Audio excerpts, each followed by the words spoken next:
Hello everyone, welcome back to our channel the digital educate. আমি তোমাদের ভূগোল বিষয় শিক্ষক কিশোর হয়ে চলে এসেছি আজকে এবিটি টেস্ট পেপার মাধ্যমিকের সলভ নিয়ে। যে 2025 সালে তোমাদের যে এবিটি টেস্ট পেপার পেয়েছে, সেই এবিটি টেস্ট পেপারেরই 203 পাতায় যে ভূগোল প্রশ্ন রয়েছে, সেই ভূগোল প্রশ্নের সলিউশন এবং ব্যাখ্যা আমরা দেখে নেব। তো এই যে টেস্ট পেপার সলিউশন রয়েছে আমরা নিয়মিতভাবে আমাদের চ্যানেলের মাধ্যমে প্রদান করছি। প্রায় প্রত্যেকটি বিষয়টি এই সলিউশন তোমরা দেখতে পাবে। এই সলিউশনগুলো দেখলে হবে কি তোমাদের, যে তোমরা যখন ফ্রি থাকছো বা যখন একটু মোবাইলে দেখছো, তোমরা মুখ দিয়ে উচ্চারণ না করলেও কিন্তু এই দেখার মাধ্যমে তোমাদের কিন্তু রিভিশনটা হয়ে যাচ্ছে। কেননা সেই প্রশ্নগুলোর উত্তর বলে তো শুধু দেওয়া হচ্ছে না, উত্তরের পিছনে যে কারণটা, সেই উত্তরটা হওয়ার কারণটাও কিন্তু বলে দিচ্ছি আমি। এটাই তোমাদের উপকার হবে এবং তোমাদের রিভিশন হয়ে যাবে শোনার মাধ্যমে। ঠিক আছে, তো চলো শুরু করি। প্রথমেই 1 নম্বর প্রশ্ন রয়েছে কি, অবরোহণ প্রক্রিয়ায় প্রাকৃতিক শক্তির ক্ষয়কাজের শেষ সীমা।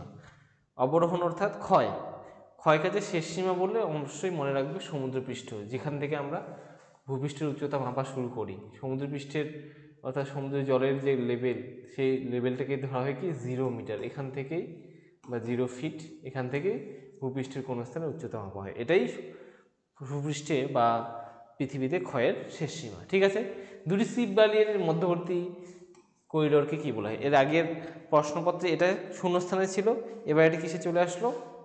এমসিকিউতে চলে আসলো। তাহলে কি হবে? গাসি বলে এর আগের সেটের উত্তরটা আমরা দেখেছিলাম। বায়ুমণ্ডলে যে শিব বালিয়ারি ছবি সবাই জানে, এরকম দুটো শিব বালিয়ারি, দুটো তিনটে থাকতে পারে, তার মাঝখানে এই যে রাস্তাগুলো, এই রাস্তার মতো এগুলোকে বলা হচ্ছে কি, এই স্থানগুলোকে বলা হচ্ছে, এই রাস্তাগুলো, এগুলোকে বলা হচ্ছে গাছ। বেশ, বায়ুমণ্ডলে যে উপাদানের প্রভাবে আকাশে বর্ণচিত্র লক্ষ্য করা যায়, এটা হবে ধূলিকণা। এল নিনোর বছরগুলিতে কারণ কি ধূলিকণা হওয়ার পিছনে? কারণটা হলো ধূলিকণার মধ্যে সূর্যের যে রশ্মি আসছে, সূর্য রশ্মির যে নীল আলো, সেগুলো বিচ্ছুরিত হচ্ছে, ধূলিকণায় বাধাপ্রাপ্ত হয়, সেজন্য আকাশকে আমরা নীল দেখি। তো উত্তরটা ধূলিকণা হবে। এল নিনোর বছরগুলিতে ভারতে কি হয়? খরা। আর লা নিনার বছরগুলিতে ভারতে কি হয়? বন্যা। মনে রাখবে, যে তিথিতে চাঁদ সূর্যের মাঝে পৃথিবীকে থাকে, যে তিথিতে চাঁদ ও সূর্যের মাঝে পৃথিবী থাকে, ঠিক আছে, সেই তিথিটার নাম কি? সেটা হলো পূর্ণিমা তিথি। শুক্লপক্ষের অষ্টমী তিথি, আচ্ছা উজ্জের অপশন। পরের প্রশ্ন চলে যাই, 6 নম্বর প্রশ্ন কি, আগুলহাস স্রোত দেখা যায় কোথায়? আগুলহাস স্রোত দেখা যায় কোথায়? আগুলহাস স্রোত দেখা যায় ভারত মহাসাগর। ঠিক আছে, নেক্সট প্রশ্ন কি আছে, তেজস্ক্রিয় বর্জ্যের তেজস্ক্রিয় বর্জ্যের মূল উৎস। তেজস্ক্রিয় বর্জ্যের মূল উৎস কি? এটা হবে, দেখো, তেজস্ক্রিয় পদার্থ কোথা থেকে নির্গত হয়? পারমাণবিক বিদ্যুৎ কেন্দ্র থেকে, যেখানে ইউরেনিয়াম থোরিয়াম ইউজ করা হয় জ্বালানি হিসেবে, সেখান থেকে এই তেজস্ক্রিয় বর্জ্য নির্গত হয়। ম্যাকমোহন লাইনটি কোথায় দেখা যায়? ম্যাকমোহন লাইন দেখা যায়, এর আগের ভিডিওতে আলোচনা করে দিয়েছি আমি, চীন এবং ইন্ডিয়া বর্ডার, যেখানে অরুণাচল প্রদেশে চীন এবং ইন্ডিয়া বর্ডার শেয়ার করছে, সেই স্থানে রয়েছে কি? McMahon line. আম্রবৃষ্টি সংঘটিত হয় কখন? এটা গ্রীষ্মকালে সংঘটিত হয়। কোথায়? দক্ষিণ ভারতের কর্ণাটকে, চেরি ব্লিজমও বলা হয় একে আবার। বেশ, পরের প্রশ্ন কি রয়েছে, ল্যাটেরাইট মৃত্তিকা দেখা যায় কোথায়? নিম্নলিখিত অপশনগুলোর মধ্যে পশ্চিমঘাট পার্বত্য অঞ্চলের পশ্চিম ঢালে ল্যাটেরাইট মৃত্তিকা দেখা যায়। রেটুন প্রথা প্রয়োগ করা হয় কিসের ক্ষেত্রে? ইক্ষু বা আখ চাষের ক্ষেত্রে রেটুন প্রথা প্রয়োগ করা হয়। উত্তর ভারতের ম্যানচেস্টার কাকে বলা হয়? উত্তর ভারতের ম্যানচেস্টার বলা হয় কানপুরকে। ঠিক আছে, নেক্সট প্রশ্ন হচ্ছে, ভারতের দীর্ঘতম জাতীয় সড়কপথটির নাম কি? NH-44। নেক্সট প্রশ্ন, টোপোগ্রাফিক্যাল মানচিত্রের সমোন্নতি রেখাকে কি রং দিয়ে দেখানো হয়? বাদামি রং দিয়ে দেখানো হয়। লাল রং দিয়ে দেখানো হয় কি? জনবসতি। কালো রং দিয়ে দেখানো হয় নদী, আর হ্যাঁ কোনো ট্রেন লাইন। নীল রং দিয়ে তো অবশ্যই জল দেখানো হয়, জলাশয়, নদী, এগুলোকে, যেখানে জল রয়েছে। নেক্সট প্রশ্ন দেখো, নেক্সট প্রশ্ন কি আছে? শুদ্ধ অশুদ্ধ বলেছে। প্রথম প্রশ্নটা রয়েছে, নদীবাহিত প্রস্তরখণ্ডের সঙ্গে নদীর তলদেশের ঘর্ষণের ফলে যে ক্ষয় হয় তাকে অবঘর্ষ ক্ষয় বলে। একদম শুদ্ধ, এটা 1 নম্বরটা শুদ্ধ। ঠিক আছে, নদীর জল যখন প্রবাহিত হচ্ছে, তার সঙ্গে যে শিলাখণ্ড আছে, এর সঙ্গে নদীর যে উপত্যকা, এই নদী উপত্যকার যে ঘর্ষণ, এর ফলে নদী উপত্যকার যে ক্ষয়, তাকে বলা হয় অবঘর্ষ। ঠিক আছে, এটা হলো অবঘর্ষ। এবার নদীবাহিত শিলাখণ্ডগুলি যখন পরস্পরের মধ্যে সংঘর্ষ হয়, এর ফলে যে চূর্ণ বিচূর্ণ, তার ফলে যে শিলাখণ্ডগুলি ছোট ছোট আকারে পরিণত হয়, তাকে বলা হয় কিন্তু ঘর্ষণ ক্ষয়। ঠিক আছে, এগুলো মাথায় রাখবে, ভুল করা যাবে না। বালুকাময় মরুভূমিকে সাহারায় রেক বলে, ভুল। এটা আলজেরিয়ায় রেক বলা হয়। সাহারায় কি বলা হয়? সাহারায় বলা হয় আর্ক। 2 নম্বরটা অশুদ্ধ। সঠিক উত্তর কি হবে? সঠিক উত্তর হবে কি? আর্ক বলা হয় কিন্তু। ঠিক আছে, পরের প্রশ্ন হচ্ছে পর্বতের প্রতিবাদ ঢালে শৈলক্ষে বৃষ্টিপাত হয়। হ্যাঁ, 3 নম্বরটাও তাহলে শুদ্ধ। পর্বতের প্রতিবাদ ঢালে শৈলক্ষে বৃষ্টিপাত হয়। ডিডিটি একটি বিষহীন বর্জ্য, এটা অশুদ্ধ। ডিডিটি একটি বিষাক্ত বর্জ্য, তাহলে 4 নম্বরটা অশুদ্ধ। নেক্সট আছে কি? হুমায়ুন হিমালয়ে হিমবাহ সৃষ্ট হ্রদগুলিকে কোয়াল বলে। এটার কি? এটা কি হবে?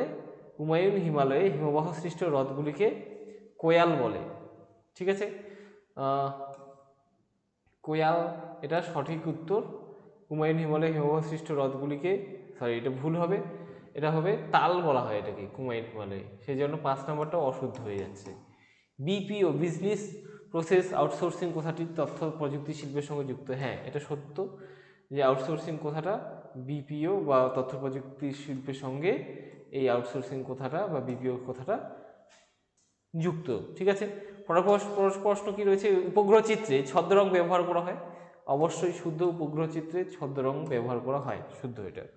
ঠিক আছে, নেক্সট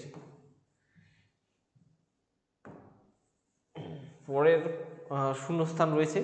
ফানেল আকৃতির চওড়া নদী মোহনাকে কি বলা হয়? খাঁড়ি বলা হয় এটাকে। তারপরে উষ্ণ ও শীতল সীমান্তের সৃষ্টি হয় কোন ঘূর্ণবাতে? নাতিশীতোষ্ণ ঘূর্ণবাতে। নাতিশীতোষ্ণ ঘূর্ণবাতে উষ্ণ আর শীতল সীমান্তের সৃষ্টি হয়। ড্যাশ স্রোতের প্রভাবে নিউফাউন্ডল্যান্ড অঞ্চলে তুষারপাত হয়। শীতল লাব্রাডর স্রোত। লাব্রাডর স্রোতের প্রভাবে নিউফাউন্ডল্যান্ড উপকূলে অঞ্চলে কি হয়? তুষারপাত হয়। অব্যবহৃত অকেজ মোবাইল, টিভি, কম্পিউটার, এগুলো কি? এগুলো সবগুলো এক একটা ই বর্জ্য, ই ওয়েস্ট বা ই বর্জ্য। নেক্সট আছে ড্যাশ হলো উত্তর পূর্ব ভারতের একটি স্থানান্তর আদিম কৃষি পদ্ধতি। এটা হলো কি? ঝুম চাষ। পরে আছে কি? পশ্চিমবঙ্গের ড্যাশতে ধানের গবেষণা হয়। এটা হবে কি? চুঁচুড়াতে। চুঁচুড়াতে ধানের গবেষণা হয়। পরে আছে এসপিওটি, স্পট নামক দূরসংবেদন উপগ্রহটি কোন দেশের প্রেরিত? এটা হলো ফ্রান্সের প্রেরিত। ঠিক আছে, মনে থাকবে। এবার দু একটি শব্দে উত্তর দেওয়া চলে এসেছে। নদী বাঁকের কোন দিকে ক্ষয় বেশি হয়? নদী যে বাঁক নেয় সেই বাঁকের কোন দিকে বেশি ক্ষয় হয়? একটা নদী বাঁক বা মেয়েরা রাখি আমরা, তাহলে ব্যাপারটা ইজি হবে তোমাদের কাছে বোঝাটা। এই নদীটা যদি এদিকে প্রবাহিত হচ্ছে, তাহলে এখান থেকে নদীর স্রোতটা প্রথমে গিয়ে কিন্তু এই বাঁকটাতে ধাক্কা খাবে। ঠিক আছে, এবং এখানে ধাক্কা খেয়ে নদীর জলটা এদিকে বাঁক নেবে, টার্ন করে এখানে যে এই বাঁকটা আছে এখানে ধাক্কা খাবে, এখান থেকে এসে আবার এদিকে ধাক্কা খাবে। ঠিক আছে, তো এই বাঁকটা কোনটা? এটা হচ্ছে উত্তল, এই সাইডটা উত্তল না? ঠিক আছে, এটা অবতল আর এটা উত্তল ঢাল। তো কোন ঢালে ক্ষয় বেশি হবে? উত্তল ঢালে। ঠিক আছে, আর অবতল ঢালে কি হয়? এখানে সঞ্চয় কাজ হয়, মনে থাকবে। এটাও উত্তল, দেখো এখানে, আর এটা অবতল। এই দিকের সাইডটা, ভিতরের সাইডটা দেখো, এটা অবতল না, উত্তল। ঠিক আছে, বোঝা গেল। নেক্সট হচ্ছে কি? কোন জেট বায়ু ভারতে মৌসুমী বায়ুর আগমনে সহায়তা করে? এটা হবে পূবালি জেট বায়ু। পূবালি কথাটা মনে রাখবে, পূবালি জেট বায়ু। পরের প্রশ্ন কি আছে? চাঁদ ও পৃথিবীর মধ্যে সর্বাধিক দূরত্বপূর্ণ অবস্থানকে কি বলা হয়? অ্যাপোজি অবস্থান। অপকথার অর্থ যেমন দূর, তো এখানেও অ্যাপোজি মানে মনে রাখবে দূরতম অবস্থান। এরপরে প্রশ্ন রয়েছে দুটি পরিবেশ মিত্র বর্জ্যের উদাহরণ। যে বর্জ্যগুলো পরিবেশের মিত্র, পরিবেশে মিশে যায়, যে কোনো ধরনের জৈব ভঙ্গুর বর্জ্য, যেগুলো যেরকম শাকসবজির খোসা, ঠিক আছে, তারপরে খাবারের উচ্ছিষ্ট, ঠিক আছে, গাছের ডালপালা, পাতা, মৃত জীবদেহাবশেষ, এগুলো। তারপরে রয়েছে কি? কোন দ্বীপের দক্ষিণতম বিন্দু ইন্দিরা পয়েন্ট? আচ্ছা, কোন দ্বীপের দক্ষিণতম বিন্দু ইন্দিরা পয়েন্ট? ইন্দিরা পয়েন্ট হলো কি নিকোবর দ্বীপের দক্ষিণতম বিন্দু। এবার রয়েছে ভাকরানাঙ্গাল নদী পরিকল্পনা কোন নদীতে অবস্থিত? ভাকরানাঙ্গাল নদী পরিকল্পনাটি কোন নদীর উপরে অবস্থিত? এটার উত্তর হবে কি, এর উত্তর হয়ে যাবে শতদ্রু নদীর উপর অবস্থিত ভাকরানাঙ্গাল নদী পরিকল্পনা। ঠিক আছে, নেক্সট প্রশ্ন, ভারতের সর্বাধুনিক বন্দরের নাম কি?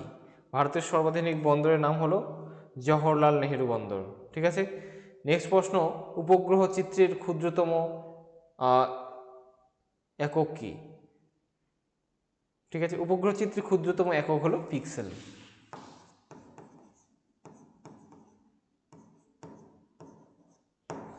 পিক্সেল। এরপরে প্রশ্ন, ডান দিক বাদিক রয়েছে, ডান দিক বাদিকটা দেখে নিই। ডান দিক বাদিক কি হবে? কফি কোন রাজ্যে অবস্থিত? চিকমাগালুরে। আঁধি কি? আঁধি একটি হলো রাজস্থানে আছে, এটা একটি ধূলিঝড়। পরের প্রশ্ন, কোলিরু হ্রদ কোথায়? অন্ধ্রপ্রদেশে অবস্থিত। ডেকান ট্র্যাপ কি? ডেকান ট্র্যাপ হলো কৃষ্ণ মৃত্তিকার দাক্ষিণাত্য মালভূমি অঞ্চল আমাদের ভারতের, সেটাই হলো ডেকান ট্র্যাপ। এরপরে প্রশ্ন দেখো, বাজাদা কি?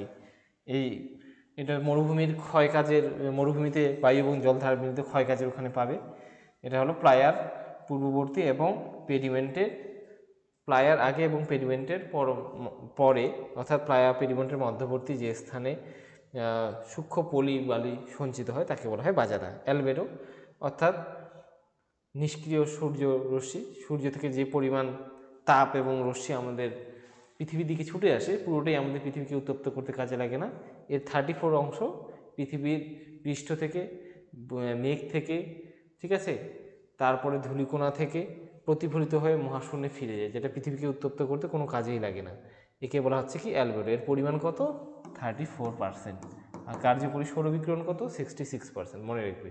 ডোলড্রাম নিরক্ষীয় শান্ত বলয় বা ডোলড্রাম। সংযোগ অবস্থান, এই যে সংযোগ অবস্থান হচ্ছে সিজিগি সংযোগ অবস্থান হলো সিজিগি অবস্থানেই যখন অমাবস্যার দিন চাঁদ এবং সূর্য পৃথিবীর একই দিকে অবস্থান করে তখন তাকে বলা হয় সংযোগ অবস্থান। আর যখন পৃথিবী মাঝখানে তার একদিকে চাঁদ, পূর্ণিমার দিনে একদিকে চাঁদ এবং একদিকে সূর্য অবস্থান করে তখন তাকে বলা হয় প্রতিযোগ অবস্থান। বর্জ্য ব্যবস্থাপনায় 3R কি? রিডিউস। 3R হচ্ছে 3টে আরের অর্থ, একটা হলো রিডিউস, আরতে রিডিউস, রিইউজ, আর হলো রিসাইকেল, এই 3টার। পরের প্রশ্ন কি আছে? বিষাক্ত বর্জ্য কাকে বলে? ঠিক আছে, ভাবর কি? সহজ প্রশ্ন। পশ্চিমী ঝঞ্ঝা কি? সামাজিক বনসৃজন কি? তো এই প্রশ্নগুলো কিন্তু খুব সহজ আছে। ঠিক আছে, তো এই পর্যন্তই আজকের এই ক্লাসটা, এবং এই যে এবিটিএস সলভ ছোটো প্রশ্নগুলো দেখে নিলে আমি অবশ্যই আবার একবার মনে করিয়ে দিচ্ছি, আমি সাজেশন দেব। সেই সাজেশনে 5 নম্বরের প্রশ্ন, 3 নম্বরের প্রশ্ন, 2 নম্বরের প্রশ্ন থাকবে চ্যাপ্টার ওয়াইজ, সেগুলো সলিউশন আমি করে দেবো, সেগুলো সুন্দর করে আলোচনা করে দেবো চ্যাপ্টার ধরে ধরে, কোনো অসুবিধা নেই। সেখানে আমরা সবগুলো প্রশ্নের উত্তর সলিউশন করে নেব। আর এখানে অবশ্যই তোমাদের যে শর্ট প্রশ্ন, 1 নম্বরের সমস্ত শর্ট প্রশ্নগুলো কমপ্লিট করে দিলাম। তো অবশ্যই চ্যানেলটিকে নিজেদের বন্ধু বান্ধবীদের মধ্যে ছড়িয়ে দাও যারা মাধ্যমিক দিচ্ছে, তোমাদের মাধ্যমিক উচ্চ মাধ্যমিক, ঠিক আছে, তাদের জন্য খুব ইম্পর্টেন্ট। তো সবাইকে বেস্ট অফ লাক জানিয়ে আজকে এই ভিডিওটা এখানে সমাপ্ত করছি। দেখা হচ্ছে পরবর্তীতে সলিউশনে এবং অন্যান্য আমাদের যে নতুন টপিক আসছে, কন্টেন্ট আসছে সেগুলোতে। ঠিক আছে, সবাই ভালো থাকবে, টাটা।